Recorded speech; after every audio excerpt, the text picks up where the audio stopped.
નમસ્કાર મિત્રો, જેમને રાષ્ટ્રહિત સિવાય ક્યારેય કદી કોઈ સપનાઓ આવ્યા જ નથી એવા રાષ્ટ્ર પુરુષ, લોખંડી પુરુષ, અખંડ ભારતના સર્જક સરદાર વલ્લભભાઈ પટેલની સાર્ધ શતાબ્દી સમગ્ર ભારતમાં અત્યંત ધામધૂમપૂર્વક ઉજવાઈ રહી છે.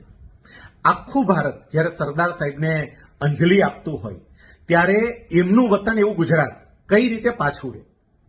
ગોપાલભાઈ ચમારડીએ સરદાર સાહેબને સન્માન આપવા માટે સમગ્ર ગુજરાતમાં સરદાર સન્માન યાત્રાનું ભવ્ય આયોજન કર્યું છે.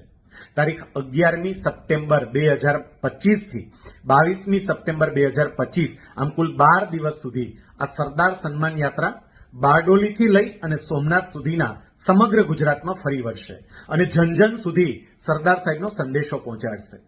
સરદાર સાહેબ કોઈ એક જ્ઞાતિ, કોઈ એક સમાજના નહોતા, પરંતુ સરદાર સાહેબ સમગ્ર ભારતના હતા.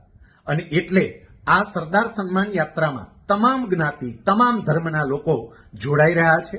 હું પણ આ સરદાર સન્માન યાત્રામાં જોડાઈ રહ્યો છું. ત્યારે આપ સૌને પણ વિનંતી છે, આવો અખંડ ભારતના સર્જકને અંજલિ આપવા માટે આપણે પણ આ સરદાર સન્માન યાત્રામાં જોડાઈએ.